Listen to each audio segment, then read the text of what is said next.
Welcome back to the Can-Am Garage, guys. This time around, we're going to take a look at the counterpart to the GMC General, which is recently being reissued, the Chevy Bison. I don't know if I agree with that, the magnificent beast, but hey, marketing is marketing.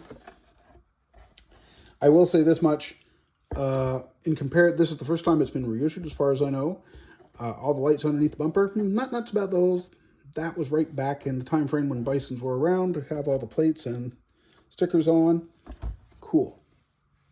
And I will say this much, continue saying this much about it, that the decals are much superior to what they were the first time around. The kit was originally molded in black, had some colorful striping as I recall, and that's about it. And it's like, oh, really? No.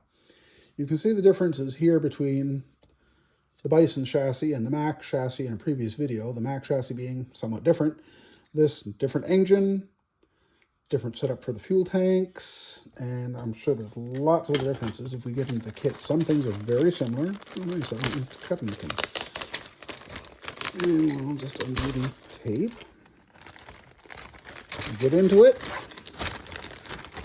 Now, before we get into the white, we'll get into the chrome, because why not?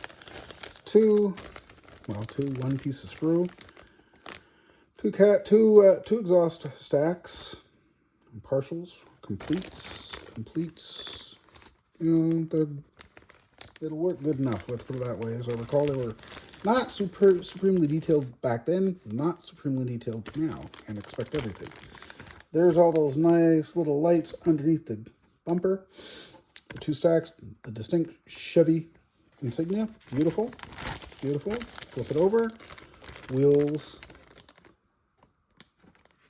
headlights, fuel tanks, mirrors, again with the overly thick CB antennas, running light, more running lights, air cleaners, lube finer. More of the exhaust stack, the mounts for them, air horns, of course. Yeah, and you'll notice, again, different than the Mack, different design, which is nice. But again, I can virtually guarantee to you that it is the same design as on the GMC General, which we'll get into shortly. More clear. This time around, there's a window that goes into the passenger side door. Those were more popular then, or at least I think they were more popular then than now. Could be wrong. Molded on wipers. As a kid, I don't know if I did anything. Maybe I tried to paint them silver. Yeah, I'll do much better this time. This time around. Okay, we've seen this before. Same setup. 10 wheels and 4 tires, if you will. Mud flaps, stick shift, and steering wheel. Decent enough for what it is. We'll get into the actual kit parts now. Oops, there's the bottom half of the lube finder. Floating around the bag. Sorry about that. That's fine. And we'll leave it there. GMC General Chevy Bison cab. Badge engineering at its best. There's some decent mold lines there that I can see. That follows up here around. And getting in there will be a bit of a challenge here. Just be careful. You'll notice the 3 slots in the sleeper roof. In the GMC, it's intended for a tarp, which I still don't see why that would be mounted there. Okay. But we'll get into that again. We'll get to that, why it's here. 5th wheel, air cleaner, mud flaps, believe it or not. Dry shaft. Notice it's all one piece this time. There's nothing to do with the axles in this.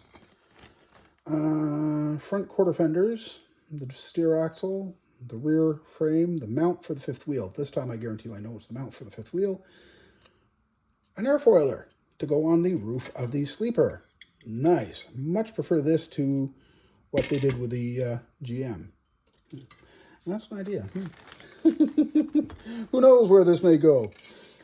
Front fenders, complete with molded in areas for the headlights. Oops, sorry about that. Too close.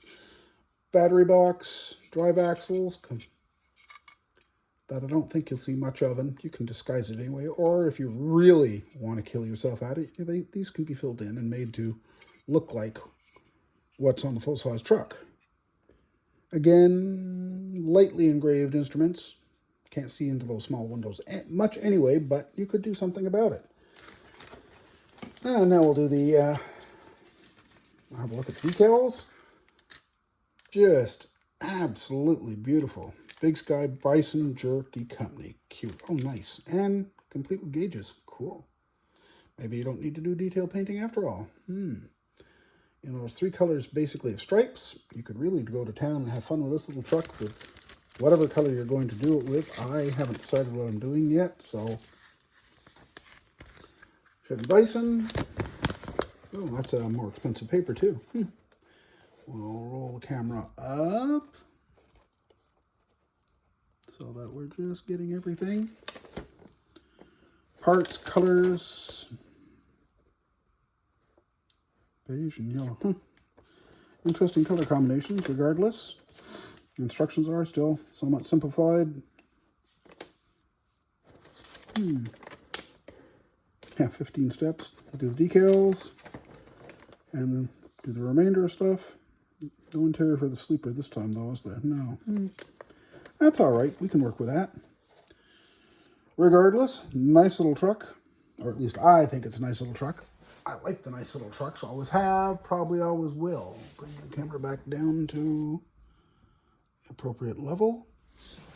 So, what I just got to thinking about was that, where is this darn thing? There's that darn thing. That airfoil, in theory, I could make a resin copy and put it onto the roof of the GM. It should work, yeah. Yeah, okay. Put it onto the roof of the GM and we would have another variation, another look. Or I could just fill the holes on the GM or just fill the holes on the Chevy and use the Chevy's airfoiler on the GM. Lots of options, lots of choices. It's going to be fun when I get to this, which won't be right now. Regardless, I think that's all we got for you this time.